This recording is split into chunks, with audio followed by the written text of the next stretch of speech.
నమస్కారం, వార్తలకు స్వాగతం. ముందుగా ముఖ్యాంశాలు. మాజీ మంత్రి బొత్స సత్యనారాయణ మీడియా సమావేశం, పలు అంశాలపై వివరణ. మాజీ మంత్రి Harish Rao press meet, CM Revanth రెడ్డిపై ఫైర్.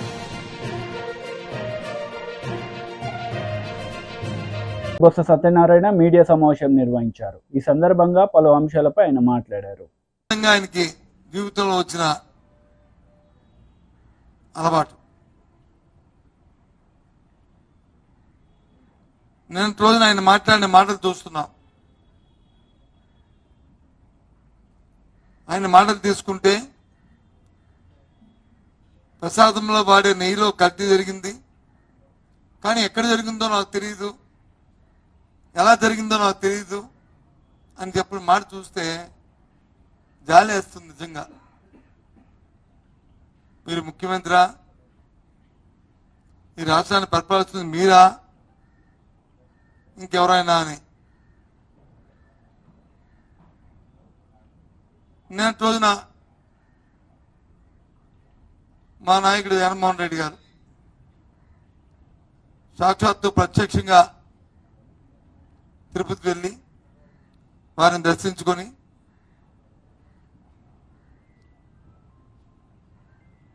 వారిని ప్రార్థించుకొని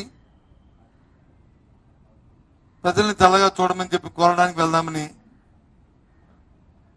నిన్న ప్రయత్నం చేస్తే చూసాం, దీనికి పర్మిషన్ లేదు, ఆయన వెనకాల మీరు ఎవరు వెళ్ళడానికి వీల్లేదు అని సాక్షాత్తు పోలీస్ శాఖ పోలీసు అధికారులు ఇచ్చిన నోటీస్.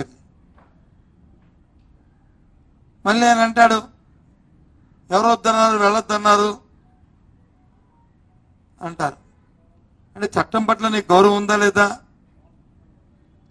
లేదు, నీ అధికారులు నీ చెప్పు చేతుల్లో ఉన్నారా లేదా? ఏంటిది ఈ గందరగోళం?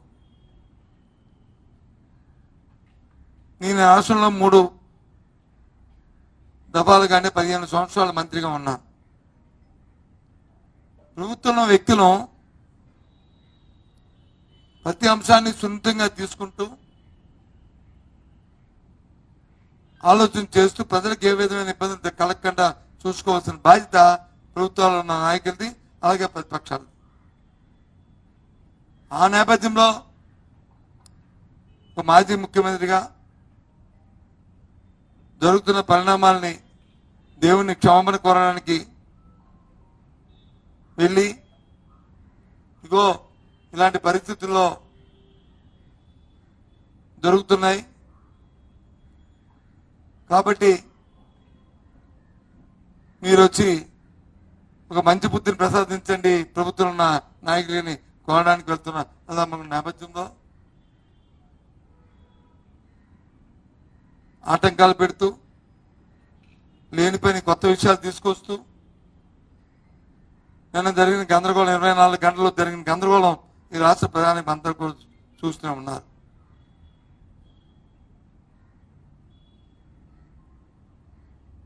మేము చెప్పాం, చాలా సందర్భాలు చెప్పాం,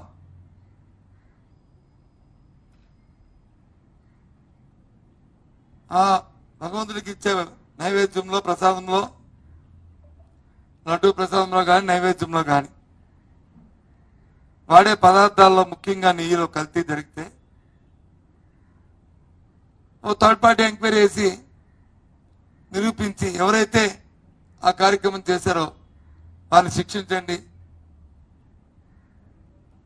మీరు శిక్షించిన దేవదేవుడు తప్పకుండా శిక్షిస్తాడు, చేసిన వాళ్ళని శిక్షిస్తాడు, లేకపోతే ఆరోపణలు చేస్తున్న వాళ్ళని సరే శిక్షకి మరి ఆ వారిని శిక్షిస్తాడు అని చెప్పి దానికి తయారుగా ఉన్నామన్న విషయాన్ని చెప్పాం.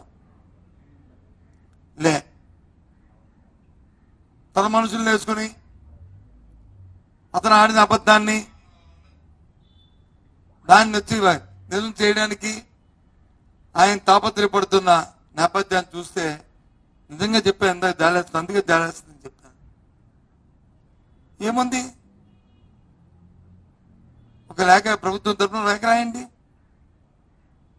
హైకోర్టుకి రాయండి, సుప్రీంకోర్టుకి రాయండి, సిబిఐకి రాయండి, మీ ఆధ్వర్యంలో కమిటీ వేయండి, ఎంక్వైరీ చేయమని రాయండి. తప్పేముంది థర్డ్ పార్టీని? తప్పు జరిగితే ఎవరు జరిగితే వారే శిక్షార్హులు. ఎందుకు రాయట్లేదు? ఎందుకు ఎందుకు హైకోర్టును వచ్చి రిక్వెస్ట్ చేయట్లేదు? ఎందుకు సుప్రీంకోర్టుకి ప్రభుత్వం తరఫున లేఖ ఎందుకు రాయట్లేదు? చెప్పండి. మీలో బెరికి లేకపోతే మీరు చెప్పింది తప్పని మీకు తెలుసు కాబట్టే మీరు ఈ పని చేయట్లేదు. లేకపోతే చేసేవారే. అంటే మీరు ఆడిన అబద్ధం. కాంగ్రెస్ నేతలు మీడియా సమావేశం నిర్వహించారు. ఈ సందర్భంగా పలు అంశాలపై వారు మాట్లాడారు. हम भी उसको इस प्रेस कॉन्फ्रेंस के माध्यम से दोहराते हैं कि सरकार को, केंद्र सरकार को तत्काल उनको राज्य का दर्जा देना चाहिए। यह एक ऐतिहासिक प्रदेश है, इसकी जो है बहुत बड़ी पूरे विश्व में चर्चा होती है, तो इसको राज्य का दर्जा देना चाहिए। दूसरी जो सबसे इम्पोर्टेंट बात है, और मैं स्पष्ट रूप से आज यहाँ आपके सामने बोलना चाहूँगा और इस तरफ ध्यान से आप लोग सुनिएगा। मेरा सीधा सीधा आरोप है कि भारतीय जनता पार्टी, भाजपा और केंद्र सरकार की अलगाववादियों से मिली भगत है। ये अलगाववादियों, इनकी जो भी अलगाववादी चुनाव लड़ रहे हैं, इनकी सब टीम बी है, और उसके जरिए ये जो है यहाँ पे जो राष्ट्रवादी ताकतें हैं, कांग्रेस और नेशनल कॉन्फ्रेंस, उनको किस तरह नुकसान पहुंचे, सिर्फ इसके लिए लगे हुए हैं, बजाय इसके कि उसके लिए वो अलगाववादियों का सपोर्ट ले रहे हैं। ये आग से खेल रहे हैं, इन्हें अंदाजा नहीं है, आग से खेल रहे हैं। जो इस तरह का काम ये कर रहे हैं कि किसी तरह से कांग्रेस और नेशनल कॉन्फ्रेंस हार जाए, भले ही आतंकवादी और अलगाववादी जीत जाए। इस तरह की जो प्रयास ये केंद्र सरकार का है, ये बहुत ही खतरनाक है। जम्मू कश्मीर के लोगों को हम इसके जरिए चेतावनी देना चाहते हैं कि जो केंद्र सरकार ये बहुत बड़ी महाभूल, बहुत बड़ी गलती करने जा रही है कि अलगाववादियों को अंदर से सपोर्ट देके वो जो है कांग्रेस और नेशनल कॉन्फ्रेंस को हराना चाहती है। ये जम्मू के लोगों के हित में नहीं है, कश्मीर के लोगों के हित में नहीं है, लद्दाख लोगों के हित में नहीं है। इसलिए जो है केंद्र सरकार को तत्काल जो है ये काम बंद करना चाहिए। आप किसी से आपकी राजनीतिक लड़ाई है, इसका मतलब ये नहीं कि आप अलगाववादियों को बढ़ावा देने लगे। और मैं इसके सारे प्रमाण भी हम लोगों के पास हैं, जो अभी हम नहीं रखना चाहते, लेकिन ये लगातार इस तरह का काम कर रहे हैं। पहली बार तो ये है। दूसरी चीज़ ये है महत्वपूर्ण कि जो यहाँ के लोकल इश्यूज़ हैं उसकी तरफ ये लोग बिल्कुल ध्यान नहीं दे रहे। जैसे आपका स्मार्ट मीटर का इशू, लोगों के अनाप शनाप बिल आ रहे हैं, जनता परेशान है, और ये स्मार्ट मीटर स्कीम लेके आए हैं। एक तो अपने सब ठेकेदार लाते हैं, ये जो जेन्युइन ठेकेदार हैं, लोकल हैं, उन सबको कोई काम, उन वेंडर्स को कोई काम नहीं देते, अपने लाते। या तो भाजपा से जुड़ा ठेकेदार होगा, या गुजरात से पकड़ लाएंगे, या और कहीं से पकड़ लाएंगे, अपने ठेकेदारों की बहुत बढ़ावा देते हैं। तो स्मार्ट मीटर में भी किसी का बिल कितना आ रहा ना साहब, कुछ आ रहा, और यहाँ आके सब भाषण देंगे इनके बड़े बड़े, इस पे कुछ नहीं बोलेंगे। तीसरी चीज ये जो है इनकी कि बेरोजगारी जो है 20% बढ़ गई है। यहाँ पे युवा बिल्कुल बेरोजगार पड़ा है, उस पर भी एक शब्द ये नहीं बोलते हैं। और जो इसका एलोकेशन सोचो, 2017 में विकास का एलोकेशन 860 करोड़ होता था, आज घट के जो है 360 करोड़ रह गया। మాజీ మంత్రి హరీష్ రావు మీడియా సమావేశం నిర్వహించారు. ఈ సందర్భంగా పలు అంశాలపై ఆయన మాట్లాడారు. ఎప్పుడు గుండె అయిపోతుందో, రాత్రి మళ్ళీ తెల్లారుతుందా లేదా, అసలు నిద్ర మేము లేస్తామా లేవమంత ఆ భయంతో బతుకుతున్నాం బిడ్డ అంటుందమ్మ. ఇదన్నీ కూడా ఒక పిచ్చి నిర్ణయాలు, అనాలోచితమైనటువంటి నిర్ణయాలు ఈ ప్రభుత్వం తీసుకుంటుంది. నిజంగా చెప్పాలంటే హైడ్రా అంటున్నాడు. ఆయన 6 గ్యారంటీలు అమలు చేస్తా అని చెప్పారు. 100 రోజుల్లో 6 గ్యారంటీలు ఇస్తామని బాండ్ పేపర్ల మీద ఇచ్చారు. అసలు దాని మీద దృష్టి పెట్టాలి కదా ప్రభుత్వం. నువ్వేం చెప్పావు? వృద్ధులకు 2000 పెన్షన్ 4000 చేస్తాను. అది ఎలా అమలు చేస్తావు, ఎంత తొందరగా చేస్తావు ఆలోచించు. మహిళలందరికీ నెలకు 2500 ఇస్తానని హామీ ఇచ్చావు, అది అమలు చేసే దాని మీద దృష్టి పెట్టును. రైతులకు 7500 వాళ్ళకు రైతు భరోసా ఇస్తా అన్నావు, దాని మీద నువ్వు దృష్టి పెట్టే ప్రయత్నం చేయి. 2 లక్షల ఉద్యోగాలు ఇస్తాం 1 సంవత్సరంలోగా అన్నావు, ఆ 2 లక్షల ఉద్యోగాలు ఇచ్చే దాని మీద నువ్వు దృష్టి పెట్టు. ప్రజలకు నువ్వు ఎన్నో హామీలు ఇచ్చావు. ఇచ్చిన హామీల మీద దృష్టి వదిలిపెట్టి పేదల ఇండ్లు కూలగొడతా అని హైదరాబాద్ పట్టుకొని బయలుదేరిండు. నువ్వు చేయాల్సిన పని ఏంది? నువ్వు ప్రజలకు ఎన్నో హామీలు ఇచ్చావు. నువ్వు 100 రోజుల్లో చేస్తా అన్నావు. మొదటి రోజే సంతకం పెడతా అన్నావు. అవి మరిపించడానికి పొద్దున్న లేచి టీవీ పెడదామంటే కూలగొట్టుడే కనబడుతుంది. ఇంకేమన్నా కనబడుతుందా? ఇలా కొన్ని లక్షల మంది ప్రజలు మలేరియా, డెంగ్యూ, చికెన్ గున్యాతో బాధపడుతున్నారు. అసలు పారిశుద్ధ్యం పడకేసింది రాష్ట్రంలో. చెత్త చెదారం ఎత్తక గ్రామాల్లో, పట్టణాల్లో మురికి కూపాలైపోయి ప్రజలు రోగాల బారిన పడుతుంటే దాని గురించి పట్టించుకునే టైం రేవంత్ రెడ్డికి లేదట. ప్రజలు ఎంత బాధపడుతున్నారు? అది ఇడిచిపెట్టి కూలగొడతా అని తిరుగుతాడు. ఒక ముఖ్యమంత్రిగా ప్రజల ఆరోగ్యం మీద దృష్టి పెట్టు, పారిశుద్ధ్యం మీద దృష్టి పెట్టు. ఇలా హాస్టళ్లలో పిల్లలు పోతే ఎస్సీ, ఎస్టీ, బీసీ హాస్టల్లో అన్నం పెడతలేరు. పురుగులు అన్నం పెడితే పిల్లలు రోడ్ల మీదకి వస్తున్నారు. చదువులు దెబ్బతింటున్నాయి, పిల్లల భవిష్యత్తు దెబ్బతింటున్నది. ఆ ఎస్సీ, ఎస్టీ, బీసీ పిల్లల గురించి ఆలోచించడానికి ఈయనకు టైం లేనట్టుంది. కానీ ఈయన అనవసరంగా కూలగొట్టేదాని మీద పెడతా ఉన్నాడు. ఏంది బిడ్డ?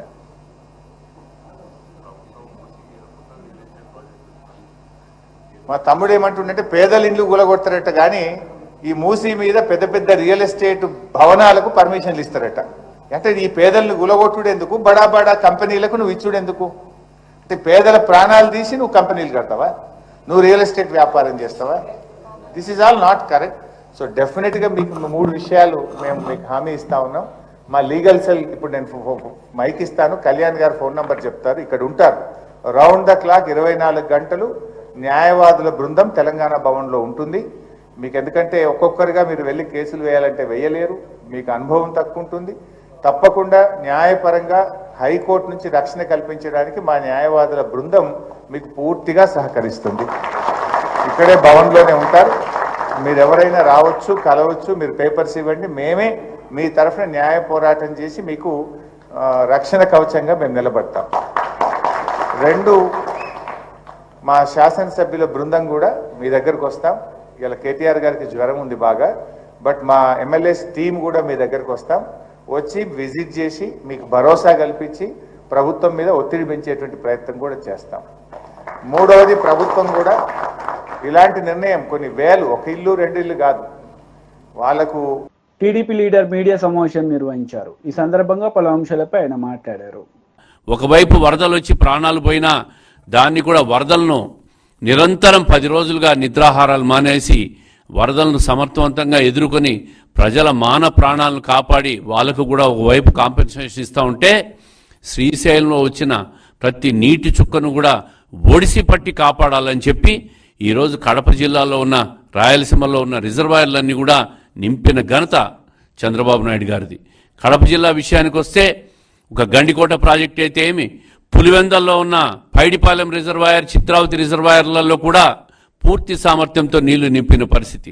గండికోట చరిత్రలో కూడా 27 టీఎంసీలు అయితే 26 టీఎంసీల నీటిని నిలిపిన ఘనత ఈ కూటమి ప్రభుత్వానికి, చంద్రబాబు నాయుడు గారి నాయకత్వంలో సమర్థవంతంగా నీటిపారుదల నిర్వహణ చేస్తున్న ఈ ప్రభుత్వానిది. అదేవిధంగా బ్రహ్మంసాగర్ ప్రాజెక్ట్ అయితే 17 టీఎంసీల్లో ఇప్పటికే 10 టీఎంసీలు నీటిని నిలిపి ఇంకా నీళ్లు కూడా వస్తున్న పరిస్థితి. రాయలసీమలో ఉన్న కర్నూలు జిల్లా కానీ, అనంతపురం జిల్లా కానీ ప్రతి ప్రాజెక్టు కూడా ఈరోజు శ్రీశైలం ముఖద్వారం నుంచి అన్ని ప్రాజెక్టులు, కేసీ కెనాల్ అయితే ఏమి, అంద్రినీవ్ అయితే ఏమి, గాలేర్ నగర్ అయితే ఏమి, ఇంకా తెలుగంగ ప్రాజెక్టులు కూడా నీటి నిర్వహణ చేస్తున్న పరిస్థితి. ఈ సంవత్సరం రైతుల కళ్లల్లో ఆనందం కనపడుతూ ఉంది. ఈ ప్రభుత్వం వచ్చిన తర్వాత ఇంత సమర్థవంతంగా నీటి నిర్వహణ చేసి ప్రతి రిజర్వాయర్లు, మేజర్ రిజర్వాయర్లు నీళ్లు నింపి ప్రతి చెరువుల్లో కూడా ఈ ప్రభుత్వం నీటిని నిలిపి ఖరీఫ్లో కానీ, రబీలో కానీ పూర్తి స్థాయిలో పంటలు వేసుకునే పరిస్థితికి తీసుకొస్తున్న ప్రభుత్వం తెలుగుదేశం ప్రభుత్వం, కూటమి ప్రభుత్వం. అదేవిధంగా ఈరోజు రాయలసీమ అంతటా కూడా ఒక పండుగ వాతావరణంలో ఉంది. రైతుల కళ్ళల్లో ఆనందం కనిపిస్తూ ఉంది. ఈ గత 5 సంవత్సరాల్లో వర్షాలు పడినా కూడా గేట్లు కొట్టుకుపోయి కొన్ని ప్రాజెక్టులలో నీళ్లు సముద్రం పాలైతే వచ్చిన నీళ్లను ఒడిసి పట్టి సమర్థవంతమైన నీటిపారుదల నిర్వహణ చేతకాక అధికారులకు సరైన ఆదేశాలు ఇచ్చే చేతకాక గత ముఖ్యమంత్రి జగన్మోహన్ రెడ్డి గారు అసమర్థత పరిపాలన సాగిస్తే ఈ 100 రోజుల ప్రభుత్వంలోనే రాయలసీమలో ఉన్న అన్ని మేజర్ ప్రాజెక్టులు చెరువులు కూడా ఈరోజు పూర్తి స్థాయిలో నీటి నింపి రాబోయే రోజుల్లో రైతులకు ఒక ఆనందం కనిపిస్తూ ఉంది. ఈ ప్రభుత్వం వచ్చిన తర్వాత మాకు నీళ్లు ఒక అష్యూరెన్స్ వస్తూ ఉంది, ఒక భద్రత వస్తూ ఉంది. చెరువుల్లో కానీ డ్యాముల్లో కానీ నీళ్లు ఉన్నాయి. ఈ నీటిని ద్వారా మనం రబీ ఖరీఫ్ పంటలు వేసుకోవచ్చని ఒక ధైర్యం ఇచ్చిన ప్రభుత్వం తెలుగుదేశం ప్రభుత్వం. ఒక్కసారి పులివెందల్లో పరిశీలిస్తే మాజీ ముఖ్యమంత్రి గారి నియోజకవర్గంలో పైడిపాలెం, చిత్రావతి ప్రాజెక్టులు పూర్తి స్థాయి ఈరోజు డ్యాములు నింపితే దానికి గత 5 సంవత్సరాల్లో సొంత నియోజకవర్గంలో డిస్ట్రిబ్యూటర్లు, పిల్ల కాలువలు పూర్తి చేయలేక రైతులకు నీళ్లు లేక వర్షాధారంగా గత 5 సంవత్సరాలు పడినారు. ఈరోజు ఆ పనులన్నీ కూడా మళ్ళీ పునర్ప్రారంభించి అన్ని రకాలుగా కూడా రైతాంగానికి నీళ్ళు ఇచ్చేదానికి ఒక ధైర్యం ఇస్తున్న ప్రభుత్వం తెలుగుదేశం ప్రభుత్వం, కూటమి ప్రభుత్వం. ఇది నీటిపారుదల వ్యవస్థలో గత 5 సంవత్సరాల్లో ఏ విధంగా నిర్వహించారు, ఈ 100 రోజుల్లో ఎంత సమర్థవంతమైన నీటి నిర్వహణ జరిగింది ఒక్కసారి ప్రజలందరూ కూడా. వైసీపీ లీడర్, మహిళా లీడర్ వరుడు కళ్యాణి మీడియా సమావేశం నిర్వహించారు. ఈ సందర్భంగా పలు అంశాలపై ఆమె మాట్లాడారు. 2019కి ముందు సంవత్సరంన్నర పాదయాత్ర చేశారు. ఆ పాదయాత్ర ప్రారంభించడానికి ముందు కూడా తిరుపతి వెళ్ళి దర్శనం చేసుకున్నారు. అయ్యాక కూడా మెట్లెక్కి స్వామిని దర్శనం చేసుకొని ఆ పాదయాత్రని ఫినిష్ చేయడం జరిగింది. ఇదంతా కూడా అంటే దర్శనం చేసుకోవడం ఇష్టం లేకుండానే చేస్తారా? అలాగే 5 సార్లు సీఎంగా పట్టు వస్త్రాలు సమర్పించారు. అది కూడా ఇష్టం లేకుండానే చేస్తారా? అలాగే తీసుకుంటే జగన్మోహన్ రెడ్డి గారిని అడ్డుకోవడానికి అడుగడుగునా ప్రయత్నించి మళ్ళీ తిరిగి చంద్రబాబు నాయుడు గారైనా అనిత గారైనా చెప్తున్నారు, మేమే నోటీసులు ఇవ్వలేదు, మేమేమో అడ్డుకోవడానికి ప్రయత్నించలేదు, ఎవరు అడ్డుకున్నారు అనేసి. మరి నోటీసులు ఇవ్వకపోతే ఇవన్నీ ఏంటి? నిన్ననే మా జగన్మోహన్ రెడ్డి గారు ప్రెస్ మీట్లో చెప్పారు, నోటీసులు కూడా చూపించారు. మా పార్టీ నాయకులకి, కార్యకర్తలకి ఎన్ని నోటీసులు ఇచ్చారు చూడండి. చిత్తూరు, అలాగే కడప, అనంతపురం, ఆ డిస్ట్రిక్ట్స్లో ఆ చుట్టుపక్కల జిల్లాల్లో ఉన్న నాయకులందరికీ కూడా పోలీస్ నోటీసులు ఇచ్చి అక్కడికి వెళ్ళొద్దు అంటూ, అలాగే సదరు కార్యక్రమానికి అనుమతి లేనందున అంటే జగనన్న పర్యటనకు మాజీ ముఖ్యమంత్రి వర్యులు వైఎస్ జగన్మోహన్ రెడ్డి గారు తిరుపతి సందర్శన ఉన్నందున సదరు కార్యక్రమానికి అనుమతి లేనందున అంటూ ఇంత క్లియర్గా నోటీసులు ఇస్తే అనిత గారు మేమెవ్వరికి నోటీసులు ఇవ్వలేదు అని చెప్తున్నారు. అంటే ఒక హోమ్ మినిస్టర్గా ఉన్న ఆవిడ ఇలాంటి పచ్చి అబద్ధాలు చెప్పవచ్చా? ఒక ముఖ్యమంత్రి స్థాయిలో ఉన్న చంద్రబాబు నాయుడు గారు మేమెక్కడ అడ్డుకున్నాము అంటూ ఇలాంటి మాటలు మాట్లాడవచ్చా? ఏం సందేశం మీరు ఇస్తూ ఉన్నారు? గతంలో మనందరము చూసాం, అమిత్ షా గారు బీజేపీ అధ్యక్షులుగా ఉండేప్పుడు అతను తిరుపతి వస్తే రాళ్ళు వేయించారా లేదా? ఇదే తెలుగుదేశం పార్టీ శ్రేణులు. కానీ ఇప్పుడు దురదృష్టం ఏంటంటే అదే బీజేపీతో కూటమిగా ఇదే తెలుగుదేశం పార్టీ శ్రేణులు ఉన్నారు. ఒకసారి పాత రోజులు గుర్తు తెచ్చుకోండి. పక్క రాష్ట్రాల నుంచి కూడా మనుషులను తీసుకొచ్చి జగనన్న పర్యటనని ఇబ్బంది కలిగించడానికి ప్రయత్నించారా లేదా? భజనలు చేస్తూ ఒక ఆమె వచ్చింది, జగనన్నని ఎంటర్ కానివ్వదంట. అసలు ఆవిడ ఎవరు ఎంటర్ కానివ్వను అని చెప్పడానికి? ఆవిడ బీజేపీ వ్యక్తి అంట. అమ్మ మరి మోడీ గారు జగనన్న ముఖ్యమంత్రిగా ఉన్నప్పుడు తిరుపతి వచ్చినప్పుడు జగనన్న వెళ్ళారు, అలాగే అమిత్ షా గారు వచ్చినప్పుడు వెళ్ళారు. అప్పుడు మీరు అందరూ ఏమైపోయారు? మీ స్టేట్మెంట్స్ అన్నీ ఏమైపోయాయి? అలాగే తీసుకుంటే జగనన్న అంటే 10,000 మందితో ర్యాలీ తీస్తారనేసి ఈ నోటీసుల్లో ఇష్టం వచ్చినట్టుగా రాసి మా నాయకుల్ని, కార్యకర్తల్ని అక్కడికి వెళ్లకుండా చేయడానికి గృహ నిర్బంధం చేయడం జరిగింది. దానికి మాకు ఫుల్ ప్రూఫ్స్ ఉంటే ఇంత స్థాయిలో ఉన్న వ్యక్తులు ఇలా ఏ విధంగా అబద్ధాలు చెప్తారు? ఇవన్నీ నిజాలే కదా. మా భూమన కరుణాకర్ రెడ్డి గారు, మా ఎమ్మెల్యేలు, మా ఎమ్మెల్సీలు, అన్ని స్థాయిల వ్యక్తులకు కూడా మీరు నోటీసులు ఇచ్చారా లేదా? ప్రజలకి ఇలాంటి అబద్ధాలు చెప్పి ఏ మెసేజ్ ఇస్తారు? అంటే జగనన్న పర్యటన కనుక అక్కడ ఉంటే చంద్రబాబు నాయుడు గారు చెప్పిన అబద్ధం మీద చర్చ జరుగుతుంది, వీళ్ళ బండారం బయట పడిపోతుంది. కాబట్టి ఈ అబద్ధాన్ని ప్రజలు నమ్మేస్తారు. కాబట్టి చంద్రబాబు నాయుడు గారు చెప్పిన అబద్ధాన్ని ప్రజలు నమ్మేస్తారు. కాబట్టి జగనన్న పర్యటన అడ్డుకోవడానికి ఇష్టం వచ్చినట్టుగా మాట్లాడారు. ఎందుకు బీజేపీ వాళ్ళు అయితేనేం, తిరుపతిలో ఉన్న జనసేన ఎమ్మెల్యే అయితేనేం, టీడీపీ నాయకులు ఇష్టం వచ్చినట్టుగా అడ్డుకుంటామని స్టేట్మెంట్స్ ఇస్తే కనీసం ఒక్కరినైనా ఈ హోమ్ మినిస్టర్ అనిత గారు అరెస్ట్ చేయించారా? అలాగే తీసుకుంటే డిక్లరేషన్ గురించి మాట్లాడుతూ ఉన్నారు. అసలు డిక్లరేషన్ అనేది జగనన్న ఇప్పటికీ 10-11 సార్లు పైగా వెళ్ళారు. ఎప్పుడూ లేని డిక్లరేషన్ ఇప్పుడు వీళ్ళకి గుర్తొచ్చిందంట. అసలు అక్కడ టీటీడీ నిబంధనలు ఉంటుందా, టీడీపీ నిబంధనలు ఉంటుందా అనేసి నేను అడుగుతూ ఉన్నాను. నాకైతే అనిపిస్తూ ఉంది టీడీపీ తాలూకా నిబంధనలే అక్కడ ఉంటాయేమో అనేసి. ఎందుకంటే ఎన్నాళ్ళు లేని డిక్లరేషన్ అనేది ఇప్పుడు ఎందుకు కొత్తగా వీళ్ళు హైలైట్ చేస్తూ ఉన్నారు? గత 3 నెలలుగా చూపించండి మీ రికార్డు, ఎంతమందితో డిక్లరేషన్ మీద సైన్ చేయించారు? అలాగే తీసుకుంటే ఈ డిక్లరేషన్ అనేది మరి ఎంతమంది సినిమా యాక్టర్స్ వెళ్ళారు, మంత్రులు వెళ్ళారు, హీరోలు హీరోయిన్లు ఎంతోమంది వెళ్ళారు. వాళ్ళు ఎవరితోనైనా చేపించారా మీరు? ఒక జగన్మోహన్ రెడ్డి గారికే వస్తుందా ఈ నిబంధన? ఇంకో విషయం తెలుసా, ఈ డిక్లరేషన్ అనే నిబంధన నోటీస్ బోర్డు జగనన్న అక్కడికి వెళ్తారు, తిరుపతి సందర్శిస్తారు అంటే ఒక నోటీస్ బోర్డు పెట్టారు. మళ్ళీ జగనన్న ప్రెస్ మీట్ పెట్టేసి ఇంకా వెళ్ళట్లేదని చెప్పిన వెంటనే నోటీస్ బోర్డు తీసేశారు. అంటే ప్రపంచంలో ఎవరు సందర్శించినా వీళ్ళకి డిక్లరేషన్ అవసరం లేదు. మా అధ్యక్షులైన జగన్మోహన్ రెడ్డి గారు తిరుపతి సందర్శిస్తేనా వీళ్ళకి డిక్లరేషన్ కావాలి. అక్కడే ప్రజలు అర్థం చేసుకోండి వీళ్ళు ఎంత ఘోరంగా జగనన్నను అడ్డుకోవడానికి ప్రయత్నిస్తూ ఉన్నారు. చంద్రబాబు నాయుడు గారైనా, హోమ్ మినిస్టర్ అయిన అనిత గారైనా, అలాగే కూటమిలో ఉన్న నాయకులు ఏ విధంగా జగనన్న పర్యటనను అడ్డుకోవడానికి ప్రయత్నిస్తూ ఉన్నారు ప్రజలు అర్థం చేసుకోవాల్సిందిగా కోరుతున్నాను. నేను చాలా వెంకటేశ్వర స్వామిని నమ్ముతాను. ఒక వెంకటేశ్వర స్వామి అంటే ఎంత. వార్తలు ముగించే ముందు ముఖ్యాంశాలు మరోసారి. మాజీ మంత్రి బొత్స సత్యనారాయణ మీడియా సమావేశం, పలు అంశాలపై వివరణ.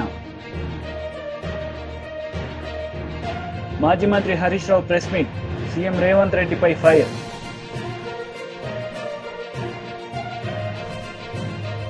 ఈ వార్తలు ఇంతటితో సమాప్తం. తిరిగి ప్రసారమయ్యే వార్తల్లో మళ్ళీ కలుద్దాం.